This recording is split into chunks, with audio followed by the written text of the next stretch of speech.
భారతదేశపు మహాగ్రంథాలు, కావ్యాల సంపూర్ణ సంకలనం. సబ్స్క్రైబ్ చేయండి తిలక్.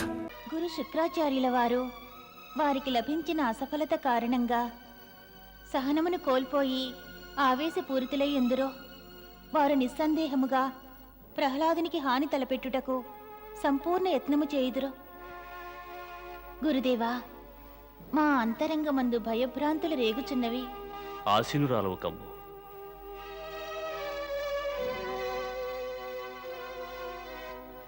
భగవంతునికి మనము చేయు పూజలు, కోరుకొను వరములు ఇతరుల వినాశనము కొరకు అయినచో సమస్త యత్నములు, సమస్త యాగములు నిస్సందేహముగా నిష్ఫలమగును. వారు ఎంత గొప్పవారైనను, ఎన్ని తపశ్శక్తులు వారి చెంత ఉన్నను, విజయము వారి చెంతకు ఎన్నటికీ చేరదు. మాకొక విషయము విశదము కావడం లేదు గురుదేవా. ఇంతటి విజ్ఞానులు, ఇంతటి తపస్సంపన్నులు గురు శుక్రాచార్యులు దేవతల పక్షమున ఉండవలను కదా. అసలు వారు దేవతలకు శత్రువుగా ఎందులకు మారినారు? ఈ శత్రుత్వము ఏ కారణమున వచ్చినది? పుత్రి, ఇందులకు గల కారణము అత్యంత నిగూఢముగా దాగి ఉన్నది. పూర్వకాలము నాటి విషయము. ఆ సమయమున దేవాసుర సంగ్రామము జరుగుతున్నది.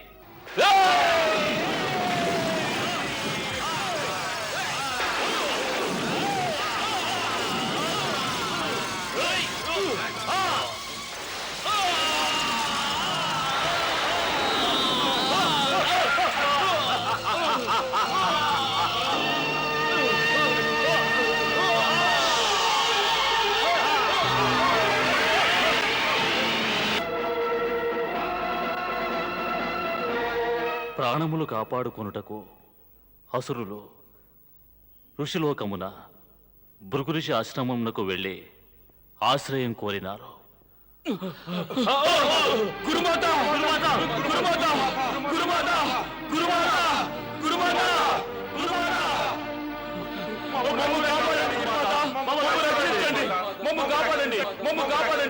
నిర్భయముగా ఆశ్రమంలోనికి రండి పుత్రులారా. ఈ భృగు మహర్షి ఆశ్రమం సదా తెరచియోయుండును. అహింస నిండిన ఈ మందిరమున ఎవరూ హింస చేయుటకు సాహసించరు. కొంచెము విశ్రమించండి. అంతలో మీ అందరికీ భోజన ఏర్పాట్లు గావించెదను.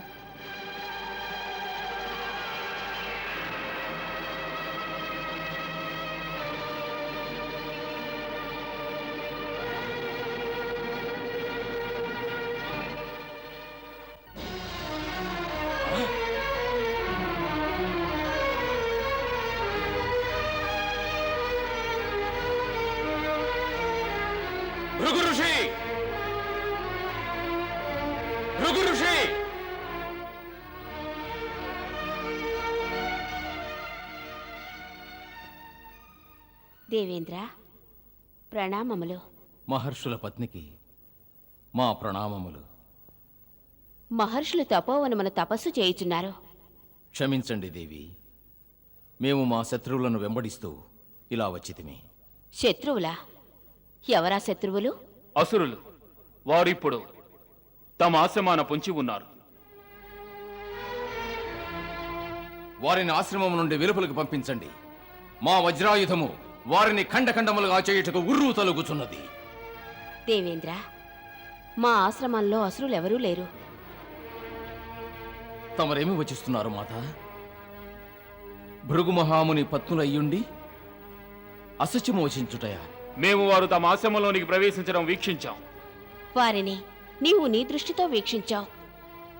నీ దృష్టిలో వారు అసురులే కావచ్చును. మా దృష్టిలో మాత్రం వారు కేవలం శరణాగతులు. వారు మా ఆశ్రయమును అర్థించినారు. ఆశ్రితుల కులము, నామము వాటి గురించి ఆలోచించరాదు. వారు అసురులే కావచ్చును. ప్రస్తుతం వారు మా ఆశ్రమంలో ఉన్నారు. మా అతిథులు వారు. యుద్ధభూమి నుండి పారిపోయిన వారు ఎవరైనను శత్రువులే అవుతారు. మేము వారిని అవశ్యం వధించి తీరుతాం. రండి దేవతలారా, లోనికి వెళదాం. అక్కడే ఆగండి.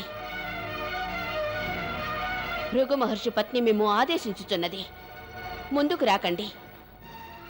ఆశ్రమమును అవమానించవలదు.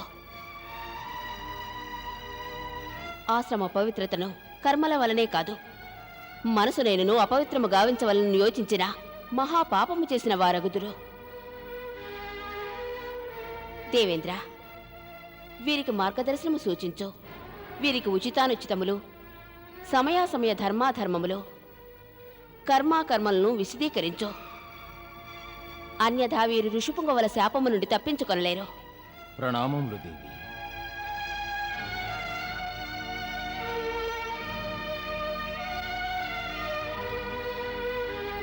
ఆ సమయమున భృగు ఋషి తపస్సులో లీనమై ఉన్నారు.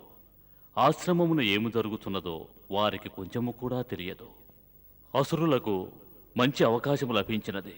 సమయము చూసుకొని ఆశ్రమము నుండి బయలుదేరి దేవతలపై ఆక్రమణ గావించి వారికి హాని తలపెట్టి మరలా ఆశ్రమానికి వస్తుండేవారు. ఎప్పుడైతే అసురులు చేసేటి అత్యాచారాలు అధిగమించసాగాయో బ్రహ్మదేవులు ఇంద్రునితో కలిసి మునిపత్ని వద్దకు వెళ్ళారు.